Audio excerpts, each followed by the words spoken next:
You would think one of the biggest stars in hockey would live like one. A huge house, loud summers, shiny cars, paid ads. A good summer, gone by so quick, spent some time in LA. Maybe even a phone full of party photos he forgot to delete.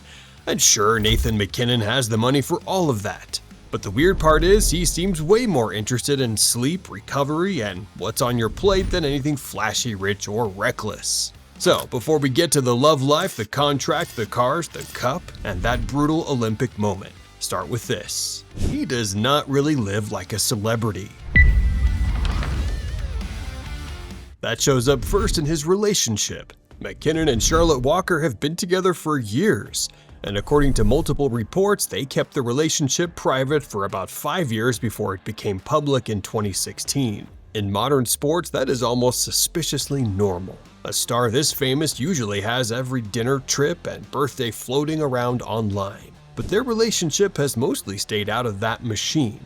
Walker works in business, not in the hockey spotlight. And that matters because the whole relationship feels built around having a life that does not need fans in the room. She's been publicly linked to Avalanche games and events, including award nights. But even then, the vibe is not celebrity couple content. It's more like two adults showing up, looked great, and then went right back to minding their own business. Pretty wild concept these days, I know. And that privacy tells you something about MacKinnon. A lot of athletes protect their image. This feels more like he protects his peace. He does not seem interested in turning his personal life into part of the product, even though he easily could. If anything, the mystery around Walker only grew because there was not much out there to feed it. Fans went looking because fans always go looking. But sometimes the answer really is that a guy just wants one part of his life to stay his. The same pattern carries over to where he lives. Reports have linked him to homes in Denver and to a place back in Nova Scotia. And with his contract, that is not exactly shocking. He signed an 8-year, $100.8 million extension with Colorado in 2022. So yes, he can afford nice things. But the image that comes through in coverage of his homes feels less like look at me mansion and more like high-end, quiet, clean space. A gym makes sense, recovery space makes sense, privacy definitely makes sense. He does not seem like the kind of guy building a house to throw massive parties or impress a crowd. It feels more like he's building a private setup that helps him train, recover, and stay locked in. Even the car side of his life fits that same pattern. Reports have tied him to cars like a Porsche 718 Cayman, a Jeep Wrangler, and a Mercedes-Benz G-Wagon. That is real money, no question, but it still does not feel like his whole identity depends on being seen in them. The cars are nice because he's rich. That is the full mystery right there. Off the ice, he is just as locked in. He has the big contract and endorsement deals with Adidas, Bauer, Gatorade, and other training brands. But he still stays out of the spotlight and keeps the focus on performance. An off day for MacKinnon probably does not look all that fun. It looks like treatment, recovery work, clean meals, and a routine built around being ready for the next skate. And once you hear what teammates say about him, that does not sound exaggerated at all. Once you get past the quiet relationship and the low-key home life, you run into the part of Nathan MacKinnon that people around him never seem to forget. It's not the contract, it's not even the goals. It's food. That sounds small until you hear how often teammates bring it up. Because when grown NHL players keep telling stories about one guy reacting to their lunch, you are dealing with a very specific kind of person. Nikita Zadorov told one of the most famous stories about this. He said MacKinnon would see a teammate with pasta covered in Alfredo sauce or a Coke in his hand and basically shut it down on the spot. No, you cannot eat that. That's the part that matters. He was not joking around to get a laugh from the room, and he was not acting like the team nutrition cop just for fun. He actually saw that stuff as getting in the way of performance, like a small problem that becomes a bigger one if nobody stops it. That obsession did not come out of nowhere. MacKinnon has talked about changing the way he trained and ate after his first few NHL seasons, when he felt like he needed more, not a little more, a whole different level. So he tightened everything. He cut back on sugar, he paid more attention to recovery. He started treating meals as part of performance, not as some separate fun category that happened after hockey. For most of us, that sounds depressing. For him, it almost seems freeing. because once he decided what mattered, there was not much left to debate. Coach Jared Bednar has talked about those standards too, and his comments make it clear this goes way beyond dinner. Practice matters to MacKinnon, sleep matters, summer training matters, treatment matters, the details matter. Bednar has described him as someone who pushes the pace and expects a lot, not just from himself, but from the people around him too. This is where this gets interesting. MacKinnon is not only disciplined in private, he brings that energy into the room. And now everybody else has to deal with it. That's probably why stories about him carry this tone of respect mixed with wild exhaustion. Guys admire him, but they also sound like they would not mind eating one normal dessert in peace. He comes off like the teammate who raises the standard for everybody, then raises it again because he is still not satisfied. There are players who work hard, and then there are players who seem built entirely around work.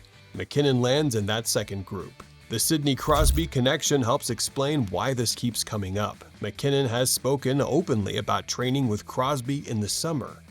A lot of people want to make it like it's a mentorship and a big thing, but we're just buddies and we train together a few times a week. And seeing just how serious Crosby was about every part of the job. That matters because Crosby has carried that same reputation for years. He did not just play at a high level, he built his life around staying there. MacKinnon looks like he saw that model up close and thought, yeah, that's the path. Same Nova Scotia roots, same elite standard, same refusal to act like talent alone is enough, and honestly, that is what makes his lifestyle feel so strange. Superstar athletes usually have one side that is all discipline and another that is all release. With MacKinnon, that line barely seems to move. His off-ice routine sounds like one long extension of game prep. Eat right, train right, recover right, go again. There's not much room for sloppy habits, and there is definitely not much patience for them. That image also helps explain why brands want him. Companies like Adidas, Bauer, Gatorade, and other performance-focused partners are not just buying goals and assists, they are buying credibility. MacKinnon does not feel like a guy who would grin through any ad read just for a check. He feels like the kind of player who would look at the product, ask what's in it, and maybe make everyone in the room uncomfortable for a minute. That is useful if you are a brand built around training, hydration, or gear, because people believe him. Then came the Stanley Cup in 2022, and that changed how all this discipline gets viewed. Before that, somebody could roll their eyes and say, "All right, man, maybe relax." After the Cup, it got a lot harder to laugh it off. Colorado won, MacKinnon produced, and years of obsessive preparation suddenly looked less like a quirk and more like part of the engine. Obviously, one player does not drag an entire team to a title by himself, but your best player sets a temperature. If he is intense every day, that spreads. Some guys buy in because they want to. Some buy in because hearing about nutrition for the 100th time finally breaks them. Either way, it spreads. You can see the other side of it in losses too. After Canada lost the 2026 Olympic gold medal game to the United States, cameras caught MacKinnon during the silver medal ceremony receiving the stuffed mascot Tina the Stoat, and looking completely miserable. It went viral because the image was so awkward. Elite players had just lost the biggest game, and then they got handed a plush toy like they were leaving a dentist's office? MacKinnon did not hide the frustration. He looked angry, drained, and completely done with the whole scene. That moment hit because it stripped away the usual athlete packaging. No polished line, no clean media answer. Just a guy who cared deeply and hated the result. And that might be the clearest window into who he is. The strict habits, the food policing, the brutal training, the edge with teammates, all of it seems tied to one simple thing. He cannot stand the idea of leaving something unused. So he keeps tightening the routine, because for him, discipline is not image management. It is insurance against regret.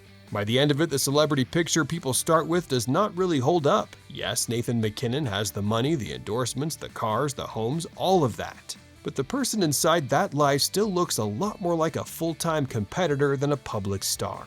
Fame happened because he got that good. The routine stayed because he thinks it has to. So, the odd part of Nathan MacKinnon's life is not the wealth. It is that almost everything around him still seems built to help him win. What surprised you most about MacKinnon? Let me know in the comments below. And if you enjoyed this video on Nathan MacKinnon, check out this other lifestyle video. It's not what you think.